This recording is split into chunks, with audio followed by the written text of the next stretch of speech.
Hello everybody, it's Jill again from Showtown. It's still World Circus Day, so I'm here to talk to you today about clowns. So the two main types of clowns that I'm going to be exploring today are the Auguste clown and the Whiteface clown.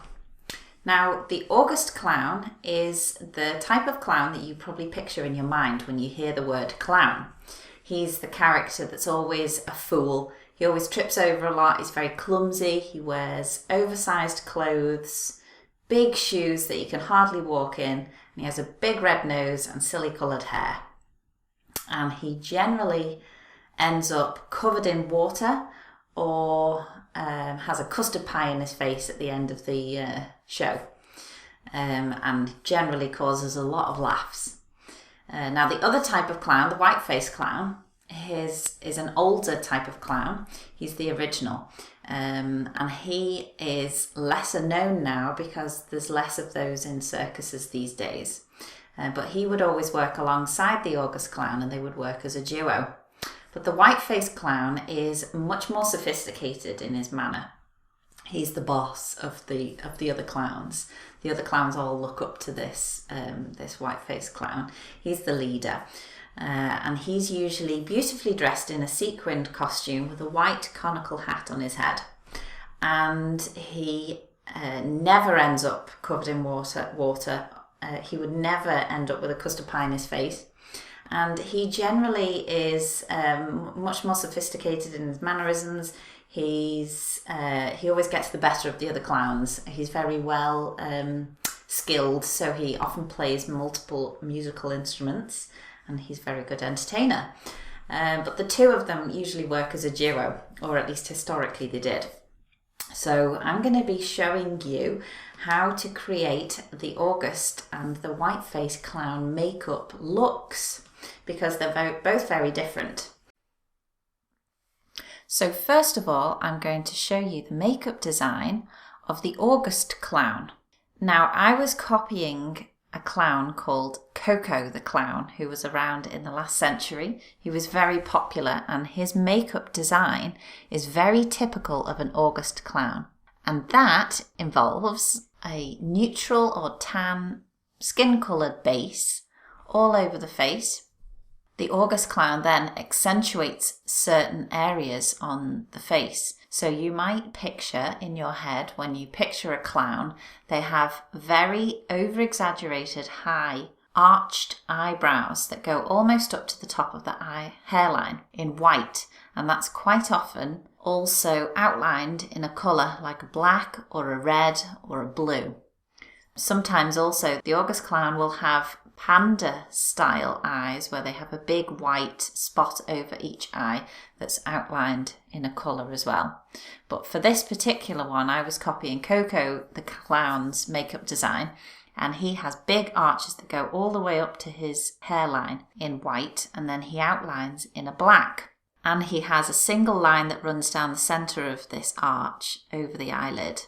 He also has a white moustache which he paints on in white and puts a small black smile over his lips. Now other clowns might have a big wide smile that goes almost to each cheek, or they might have another arch that runs from the bottom of the chin up to the nose and down again, almost like a goatee moustache shape. And then they might have accentuated red lips, a big red smile.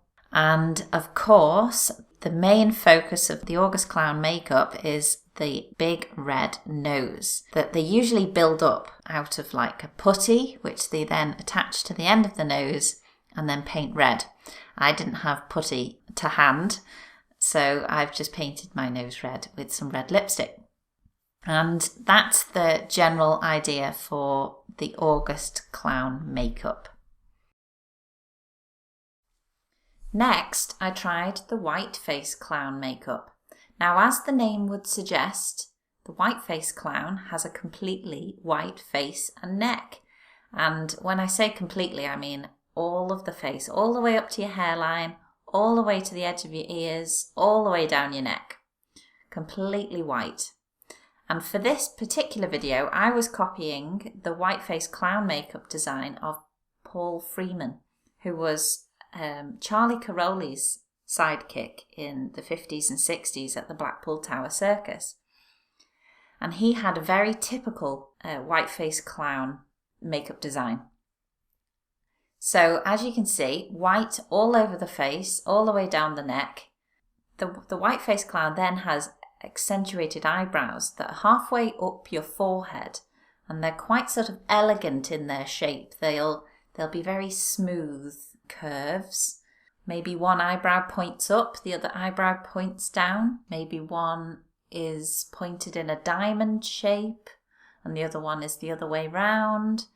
You know, you can have fun here with your design. It's totally up to you. But I was just copying Paul Freeman's design, and this is his. He has one eyebrow that goes up and one eyebrow that curves down. Then around the eyes, a bit of black eyeliner just around the eyes, quite minimal really. Quite often the Whiteface clown will have a shape somewhere near the eye. So Paul Freeman had a little red dot on either side of his nose near the eye, but you might want one on the edge of your eye, the bottom of your eyebrow potentially, or down near your cheek somewhere. You might want a little diamond or a little heart. It's up to you. Red lips, they're quite crucial. So nothing particularly on the nose, but the ears, your ears have to be red. So get your red lipstick and paint your ears like I did. So there's my 2 attempts at the makeup designs of the Auguste and the Whiteface clown. So why don't you have a go? See what makeup you can find around the house and have a go at your own makeup design for a clown of your choice. And share your pictures below in the comments. We can't wait to see them. Thanks for getting involved.